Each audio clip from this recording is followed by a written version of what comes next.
C'était la V1 provisoire à long terme qui a duré, ça a duré 1 an quand même. Ça chope ici l'air frais en façade. Puis ça vient les refroidir sur l'étrier. Là la roue elle est baissée, mais j'ai fait en sorte que à plat, tu vois, ça vient de refroidir vraiment là. Je vais essayer de montrer. Ouais. Vraiment là ici. Donc vraiment ici vers l'étrier, parce que je pouvais pas faire mieux en fait. C'était la méthode la plus simple et la plus rapide que j'avais trouvée. On va parler un peu du concept et de pourquoi je modifie mon ancien système de refroidissement. Là on a un disque ici. Alors le but, ce sera de venir cracher vraiment de l'air frais. C'est quoi ce disque con d'ailleurs? Bon là c'est un mauvais exemple. Fait chier, j'ai pas d'autres disques. Faut juste imaginer que cette partie là, ici c'est fermé, et que la partie qui est ouverte là au niveau des ailettes, elle est de l'autre côté, voilà. Comme si elle était de ce côté-là, qu'elle continuait le tracé ici, quoi, et que là c'était ouvert. Voilà. Faut juste imaginer ça. Parce que ce disque-là, c'est le disque de la Golf, je crois, à l'arrière. Et bon, moi, c'est ventilé par l'extérieur, apparemment. Là, c'est bizarre. Enfin bref. Tout ça pour dire que normalement, ici, les trous rejoignent de ce côté-là. Et nous, le but, ce sera de venir cracher l'air frais ici. Vraiment à l'intérieur. Pourquoi? Bah, comme vous le savez, un disque ventilé refroidit mieux qu'un disque plein, parce qu'il y a des échanges thermiques ici qui se font entre les deux parois du disque. Et c'est l'endroit le plus efficace pour refroidir un disque de frein. Il y a un phénomène physique qui se produit quand la roue tourne, c'est qu'il y a un effet centrifuge. En gros, dès qu'il y a une rotation, par exemple vous tournez un, je sais pas ici, je sais pas, un sando là, vous le tournez, les forces elles vont être appliquées toujours vers l'extérieur. Et ça se passe de la même façon avec l'air qui est à l'intérieur. En gros, l'air qui est à l'intérieur, il va se retrouver éjecté vers l'extérieur du disque par effet centrifuge, ça s'appelle comme ça. Et donc c'est d'ailleurs pour ça qu'il y a certains disques qui ont des ailettes avec des côtés, donc droite-gauche, donc il y en a c'est pour les rainures, il y en a d'autres c'est pour les ailettes qui sont légèrement inclinées, en forme d'arc de cercle. Donc ces ailettes qui sont incurvées permettent d'augmenter le pompage centrifuge par le biais d'une meilleure aérodynamique au niveau des flux d'air qui s'écoulent. L'effet centrifuge, c'est quelque chose qui va arriver lors de la rotation du disque, mais c'est pas le principal facteur de refroidissement. Ici, on est plus sur de la convection thermique. Donc l'air frais qui va rentrer ici va prendre des calories, va prendre de la chaleur au disque.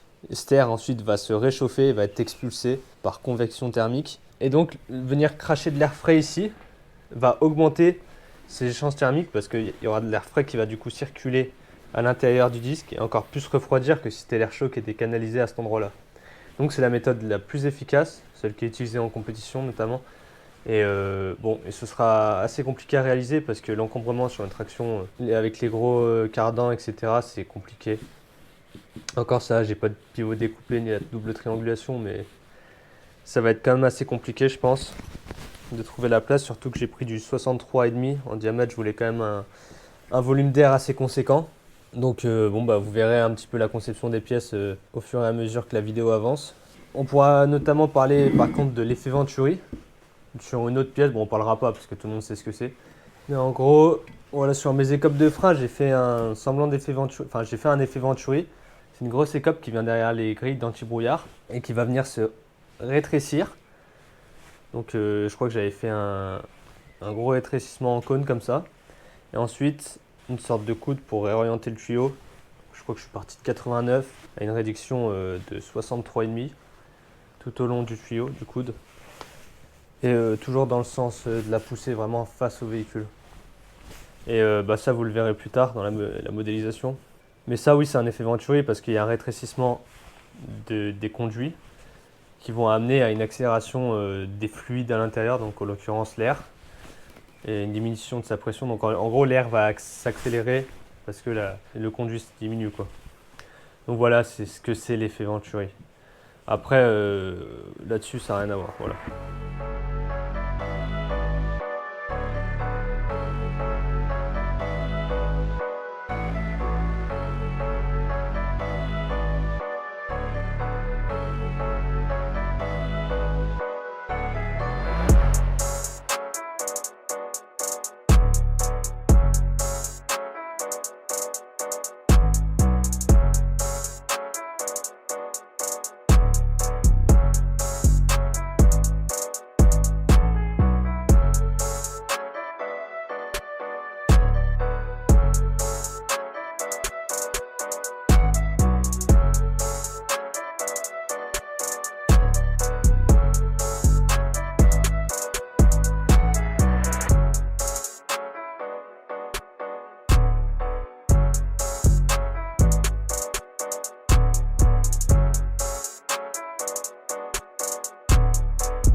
Et voilà les copes. Franchement, je suis quand même super content. 16 heures d'impression. Franchement, c'est vraiment solide sa race. Donc ça ira là. Bon, j'ai mis un petit bandeau ici de colle à chaud. Ça, c'était collé à la colle à pare-brise, hein, vu que c'est des écopes de Léon. Il n'y a pas les supports, enfin c'est pas plug and play. J'ai mis un bandeau de colle à chaud pour que ça appuie bien. Parce que là, il y avait du vide et c'était pas constant. Donc comme ça, tu vois, ça appuie et c'est assez mou. Cette bordure-là, elle va pouvoir se reposer dessus. En bas, il y a cette petite bordure-là que j'avais faite. Juste ici. Donc j'ai mis des inserts. Avec des petites vis comme ça, une rondelle. J'aurais dû mettre un peu plus de support, mais bon, il y en a un qui va là, ici. Là, c'est compliqué, c'est tout lisse. Là, ici, si je trouve, on verra de l'autre côté, donc c'est pas beau. Là, ici, il n'y a rien non plus. Et là, bah, il y avait là, ici. C'est en plein milieu, donc il n'y avait pas besoin d'en mettre 15. Bon, après, ça tient, mais à voir s'il n'y a pas trop de torsion de la pièce, quoi. Et voilà le résultat, donc c'est super discret, hein, c'est impressionnant. Là, on peut voir le trou juste là. J'hésitais à découper ça, tu sais, pour vraiment faire un trou un peu comme les dernières M3 G80. Mais bon, je trouve que ça fait tellement propre comme ça que je vais peut-être laisser. Bon, il faut que je change ma grille. Mais je voulais cloisonner aussi là, tout boucher. Pour éviter qu'il y ait de l'air qui se balade. Alors que ça sert à rien, tu sais, sur les côtés de l'échangeur. C'est un peu comme sur les japonaises. Tu regardes, les japonais, c'est bien cloisonné. Et ça bouge pas. Pour 2 vis, en vrai, c'est pas soumis non plus à des forces. Hein. Il y a juste de l'air qui rentre dedans. Ah, c'est top. Ah, c'est vraiment propre. C'est vraiment propre. Donc là, il y aura le tuyau. Le tuyau là, qui ira dedans. Donc en 63, je crois que c'est. Ouais, ça va tout seul. Ça va tout seul. En plus, c'est du. Ouais, j'ai mis la même taille. J'ai mis 63,5, je n'ai même pas fait de jeu, mais bon, ça a l'air d'être un peu plus large. Ah, je suis content. Là, après, ça viendra comme. Ouais, non, ça bougera pas. Après, c'est pas fait pour aussi. Et puis, comme ça, si jamais je veux, je peux démonter. De toute façon, ça, c'est super léger. Hein. Après, il y aura le tuyau là, et puis le tuyau, je vais le fixer. Putain, faut encore que j'arrive à le passer. Ça va être un peu compliqué, mais. Donc d'origine, le bocal de lave-glace, il descendait ici, devant cette écope là. Sauf que moi, je vais mettre des grosses écopes de refroidissement de frein, bien optimisées, parce que ça, c'était la V1 temporaire qui a duré 1 an. Donc je l'ai déporté ici. Ça, c'est un truc que j'ai acheté sur AliExpress, hein, c'est qu'un bocal tout con. Quand je l'avais desserré, ça a dessoudé le filetage de la tôle, c'est une tôle ultra fine, et que ça n'a jamais été desserré. J'ai ressoudé très grossièrement la tôle, comme ça ne bougera plus. Et j'ai remis ça c'est une masse, c'est très pratique ici avec le plus. Donc là j'y ai toujours accès, hein.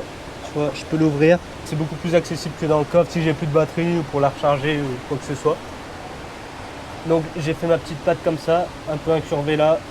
Elle passe ici, elle remonte ici pareil. Donc c'est la même chose que pour le catch-can. Hein.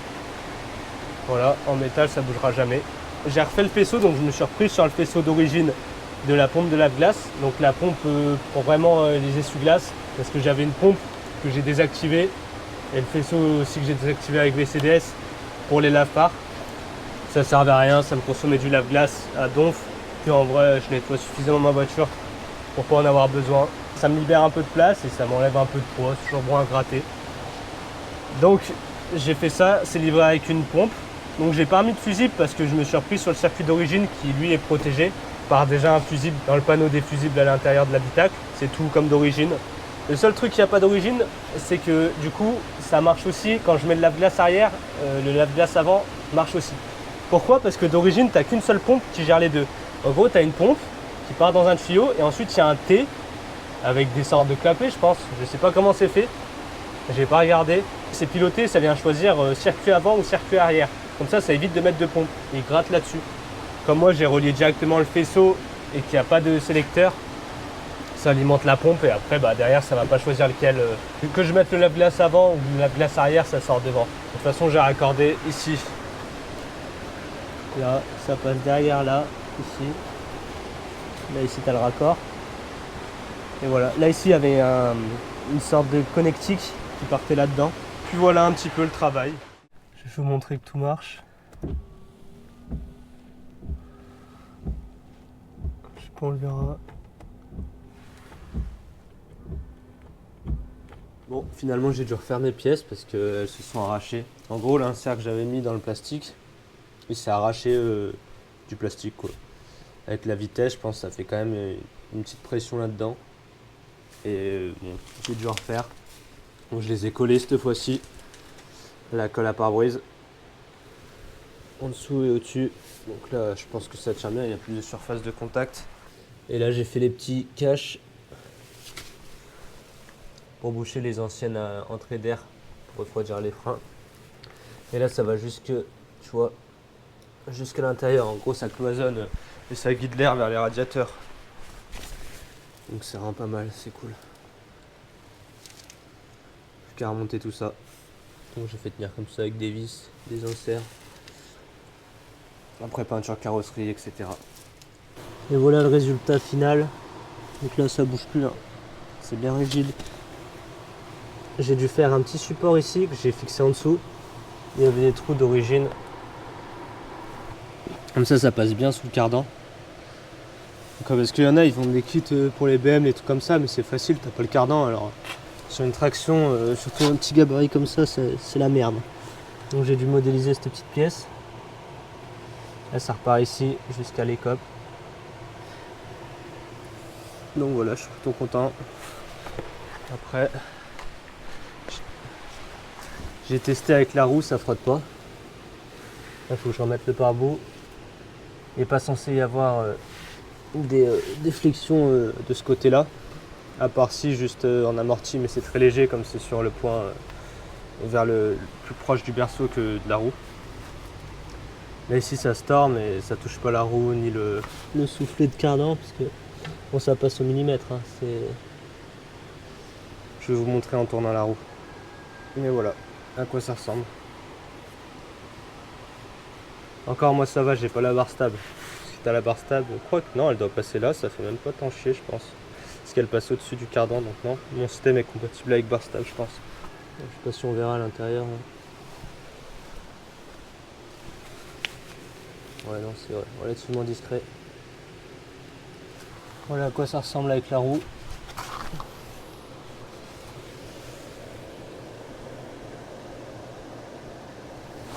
Si c'est que d'origine c'est déjà ultra serré alors là.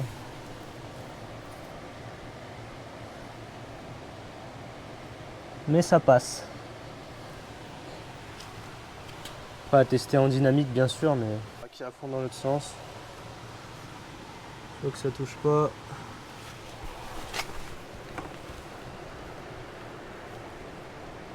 Voilà, c'est pas trop mal. Même combat de ce côté.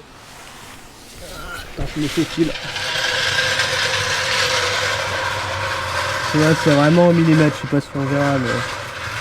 Si il est balèze le cardan aussi. Donc là comme ça. Oh, ça paie. Oh. Là ici. Comme ça. Ah tu vois que ça touche. Hop. Là ça touche pas non plus. Ah c'est magnifique, j'espère que ça va pas me faire un paille en mode C. Je commence à rouler, ça arrache tout. Ah. Tiens en statique, triangle à fond baissé. Ça va après, j'ai pas une course de zinzin non plus. Puis là j'ai fait à fond bas donc ça risque pas de toucher en montant. Justement, c'est l'inverse. Donc je pense que c'est carré.